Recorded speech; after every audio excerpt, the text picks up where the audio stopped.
Assalamualaikum warahmatullahi wabarakatuh.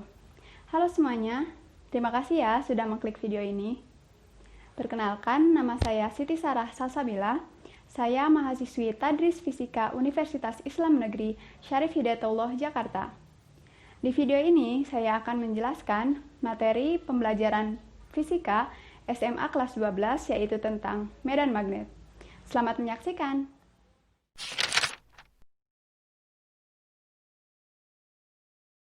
Apa hal pertama yang terlintas di pikiran kalian ketika mendengar kata magnet? Apakah tempelan-tempelan kulkas yang lucu? Atau mungkin kompas? Atau speaker? Ya, betul sekali. Benda-benda yang tadi saya sebutkan merupakan contoh penerapan magnet dalam kehidupan sehari-hari. Tapi, tahukah kalian apa yang dimaksud dengan medan magnet? Kemudian, bagaimana sih sejarah ditemukannya magnet? Berikut adalah sejarah magnet. Sejak zaman dahulu kala, diketahui beberapa biji mineral atau batuan warna metalik bersifat menarik partikel besi. Mineral atau batuan itu disebut magnetik atau bahan bermuatan.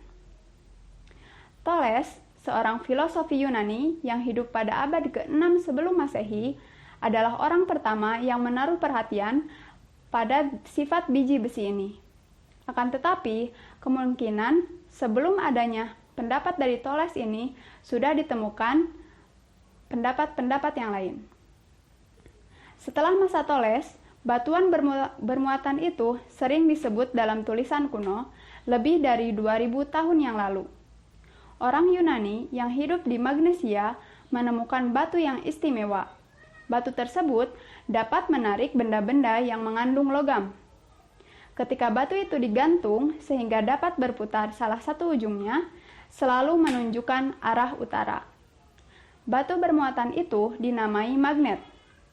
Kata magnet berasal dari bahasa Yunani magnetis litos yang berarti batu magnesia.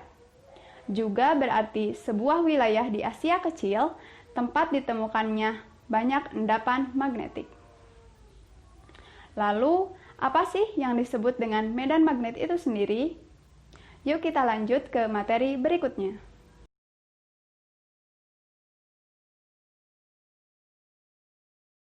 Tujuan dari pembelajaran ini adalah, yang pertama, dapat mendefinisikan apa itu medan magnet. Kemudian yang kedua, dapat menjelaskan arah medan magnet dengan menggunakan kaidah tangan kanan. Yang ketiga, dapat menentukan besarnya induksi magnet atau besarnya medan magnet pada kawat berarus listrik. Kemudian yang keempat, dapat memberikan contoh penerapan medan magnet dalam teknologi saat ini.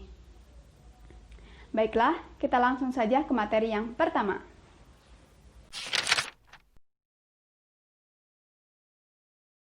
Medan magnet adalah daerah di sekitar magnet yang masih terpengaruhi oleh magnet itu sendiri. Nah, di sekitar daerah ini ada kecenderungan dari benda-benda di sekitarnya untuk tertarik ke dalam magnet atau tertolak oleh magnet itu sendiri. Seperti yang kita ketahui bahwa magnet memiliki dua buah kutub, yaitu kutub utara atau north dan kutub selatan atau south. Di mana jika kita dekatkan dua buah kutub yang sama, maka mereka akan saling tolak-menolak. Apabila kita mendekatkan dua kutub yang berbeda, maka mereka akan saling tarik-menarik. Kita juga tahu bahwa gaya tarik-menarik atau tolak-menolak tersebut memiliki batas jangkauan di sekitar magnet tersebut yang tidak bisa kita lihat. Medan magnet dapat mendeskripsikan bagaimana gaya yang tidak terlihat tersebut di sekitar magnet. Terdapat dua cara untuk memvisualisasikan medan magnet ini. Yang pertama adalah dideskripsikan secara matematik sebagai vektor. Seperti yang terlihat pada gambar, setiap vektor pada setiap titik yang berbentuk panah tersebut memiliki arah dan besaran tergantung dari besar gaya magnetik pada titik tersebut. Cara yang kedua adalah dengan menggunakan garis. Seperti yang terlihat pada gambar, setiap vektor disambungkan dengan sebuah garis yang tidak terputus, dan banyaknya garis dapat dibuat sebanyak mungkin. Cara inilah yang sering dipakai untuk mengembangkan suatu medan magnet. Untuk melihat lebih jelas medan magnet ini, yuk kita lihat video eksperimen medan magnet berikut ini.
Bagaimana? Setelah melihat video, sudah lebih jelas bukan bagaimana bentuk dari medan magnet itu sendiri? Nah, garis-garis medan magnet memiliki karakteristik yang berguna untuk analisa. 1. Setiap garis tidak pernah berpotongan satu sama lain. 2. Garis akan semakin rapat pada wilayah di mana medan magnet semakin besar. Hal ini menandakan bahwa semakin rapat garis-garis medan magnet, maka semakin besar gaya magnetnya pada wilayah tersebut. 3. Garis-garis ini tidak bermulai dan berhenti dari manapun.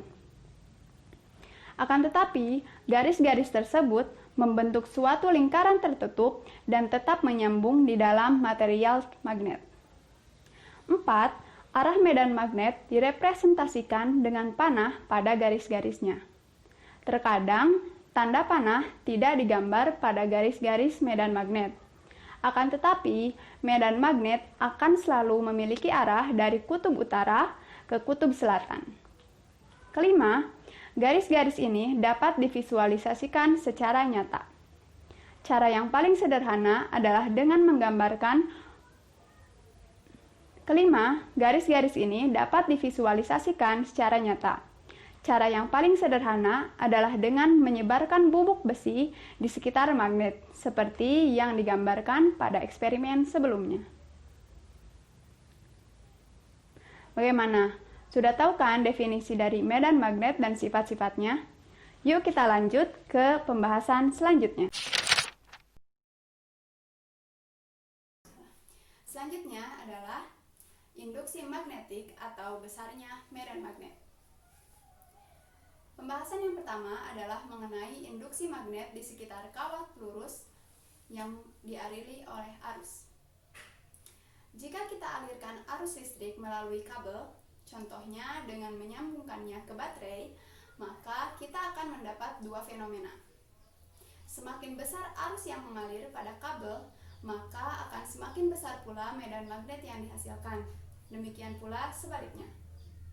Sesuai dengan hukum Ampere, besar medan magnet yang dihasilkan dapat dihitung dengan rumus B sama dengan μ0I dibagi 2πr, di mana I adalah besar arus listrik, R adalah jarak dari kabel, μ0 merupakan konstanta permeabilitas, yang besarnya adalah 4pi dikali 10 pangkat negatif 7 Tesla meter per ampere. Untuk mengetahui arahnya, kita dapat menggunakan prinsip tangan kanan. Ibu jari merupakan arah aliran listrik dan jari-jari yang lainnya menunjukkan arah medan magnet di sekitar kabel. Contoh percobaan untuk medan magnet pada kawat lurus adalah sebagai berikut. The alignment with the Earth's magnetic field.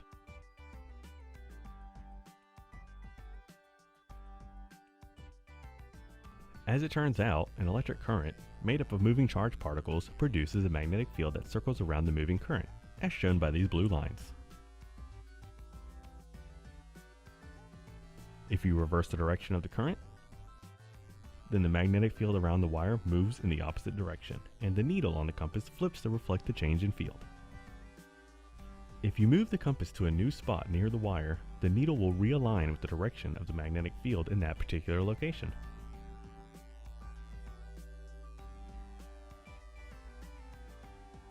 Ørsted's accidental discovery was solid evidence that electricity and magnetism were related phenomena.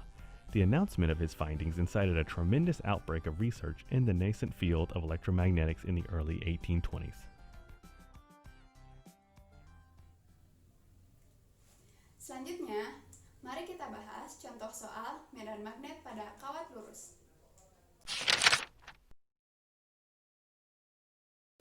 Sebuah kawat lurus dialiri oleh listrik dan didekatkan pada sebuah magnet. Berapa besar arus listrik yang dibutuhkan untuk meniadakan medan magnet bumi terhadap kompas sehingga kompas menjadi tidak berfungsi?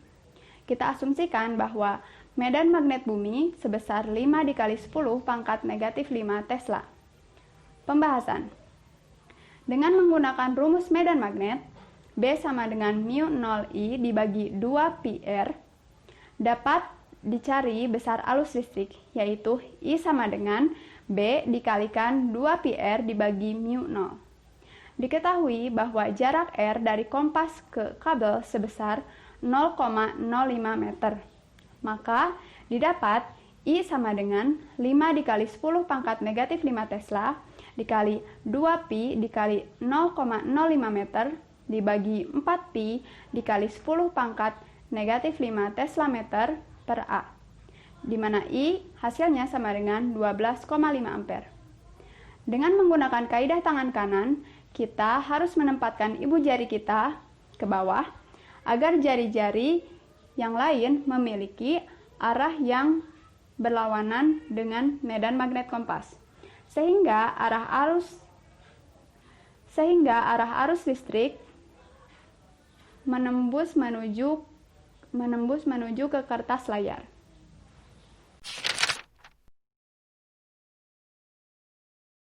Selanjutnya adalah induksi magnetik pada solenoida. Solenoida adalah kawat penghantar beraliran listrik yang digulung menjadi sebuah kumparan panjang. Medan magnet yang ditimbulkan oleh sebuah kumparan yang dialiri arus listrik lebih kuat daripada medan magnet yang ditimbulkan oleh sebuah lingkaran. Spektrum magnet yang dihasilkan oleh sebuah solenoida sama dengan spektrum yang dihasilkan oleh sebuah magnet batang. Jadi, sebuah solenoida berkelakuan sama dengan magnet batang.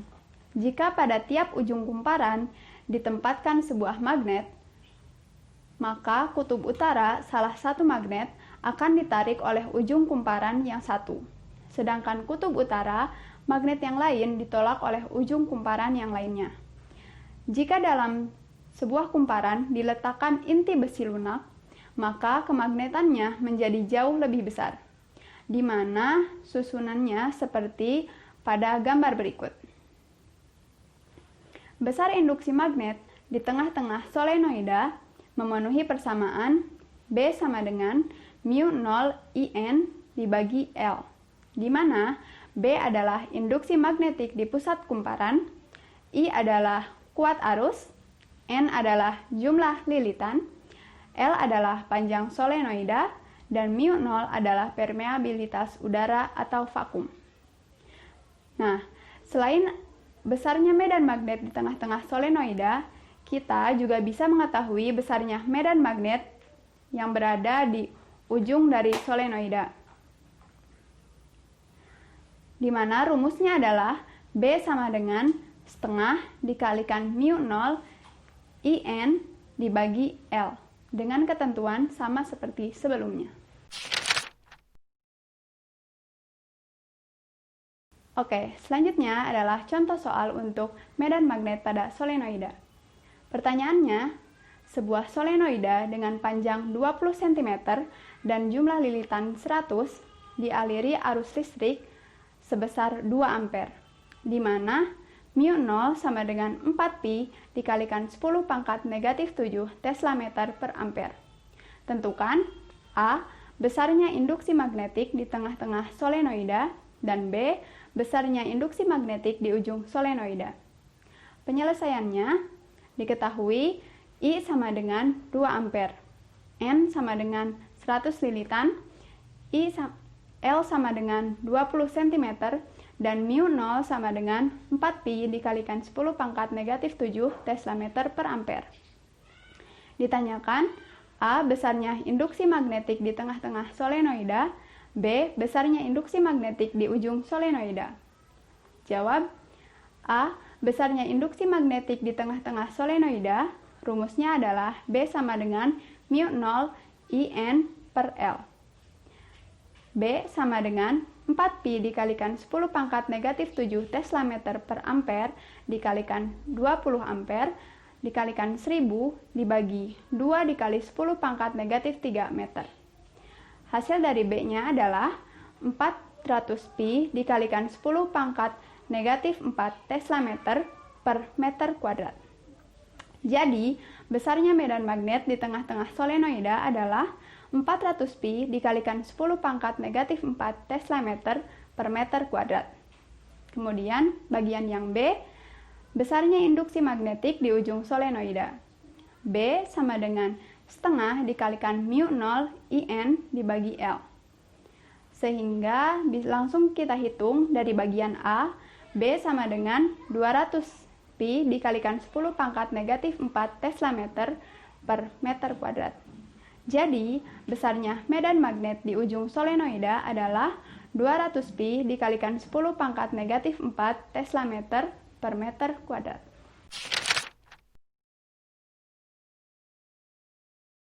Selanjutnya, induksi magnetik pada toroida. Toroida adalah kawat yang dililitkan pada inti yang berbentuk lingkaran, atau solenoida yang dilengkungkan sehingga membentuk sebuah lingkaran.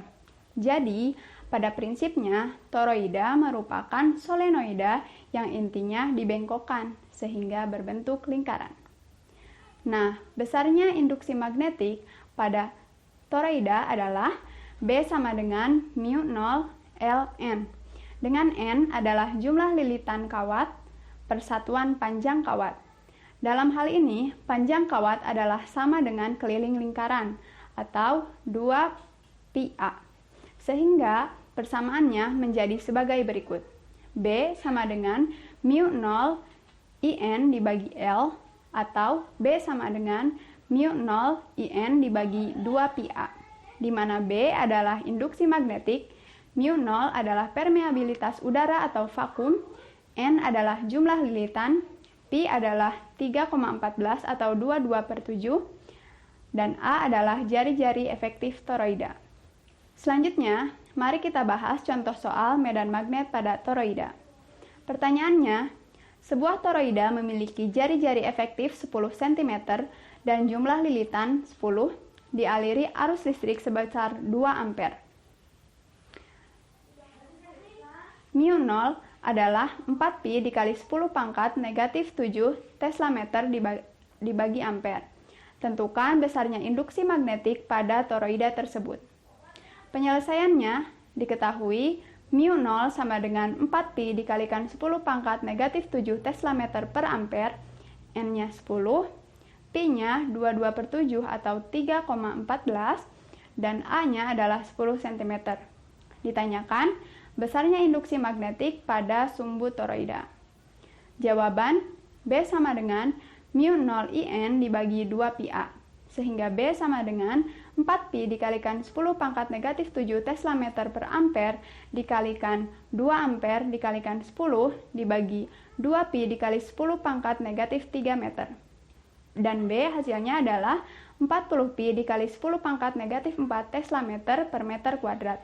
Jadi, besarnya medan magnet di ujung solenoida adalah 40pi dikali 10 pangkat negatif 4 Tesla meter per meter kuadrat.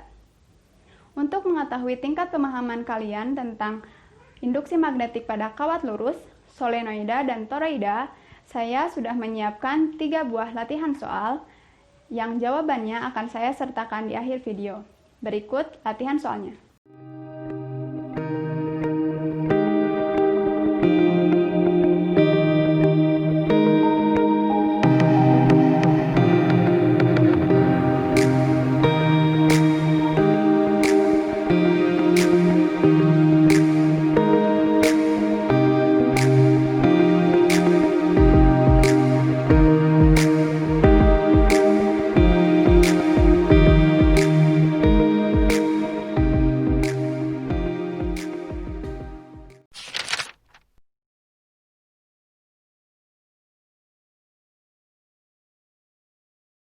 Selanjutnya adalah penerapan teknologi medan magnet pada teknologi yang ada saat ini. Yang akan saya bahas adalah yang pertama, MRI atau Magnetic Resonance Imaging. Dan yang kedua adalah kereta maglev atau Magnetic Levitation. Nah, video penjelasan dari kedua teknologi ini adalah sebagai berikut.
Selanjutnya adalah integrasi nilai keislaman.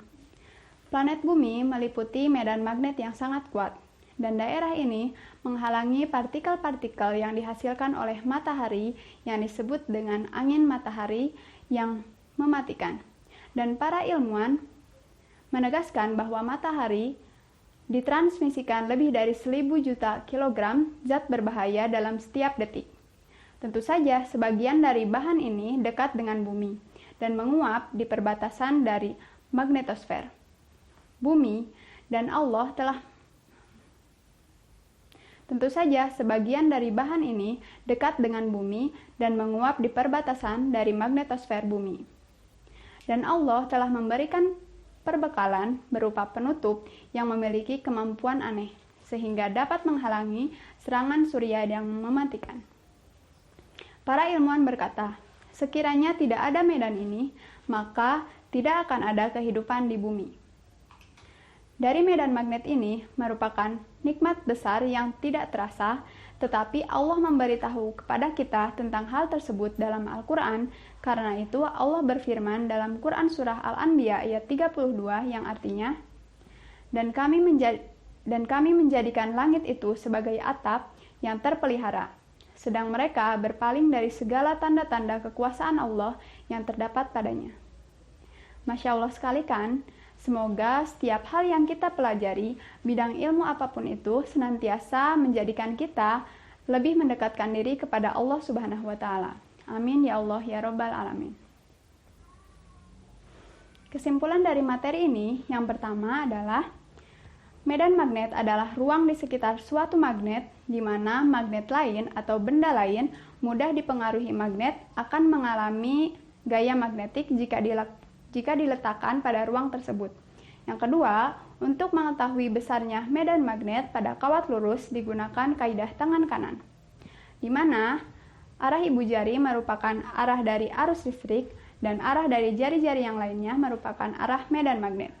Yang ketiga, besar induksi magnetik pada kawat lurus dan kawat melingkar adalah pada kawat lurus B sama dengan μ0I dibagi 2πr. Pada solenoida di bagian tengahnya B sama dengan μ0IN dibagi L. Pada solenoida di bagian ujungnya B sama dengan μ0IN dibagi L dikalikan setengah. Kemudian untuk toroida B sama dengan μ0IN dibagi 2πa.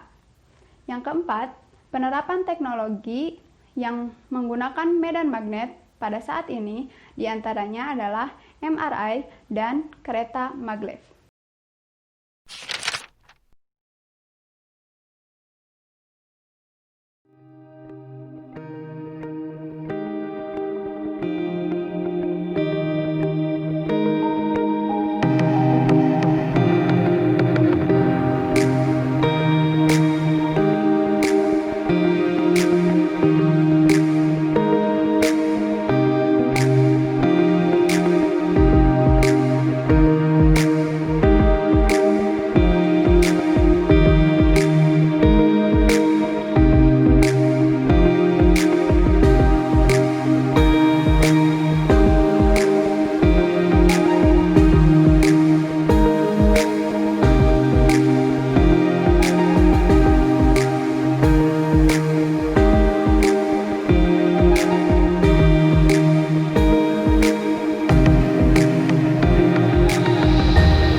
Cukup sekian materi mengenai medan magnet yang dapat saya sampaikan.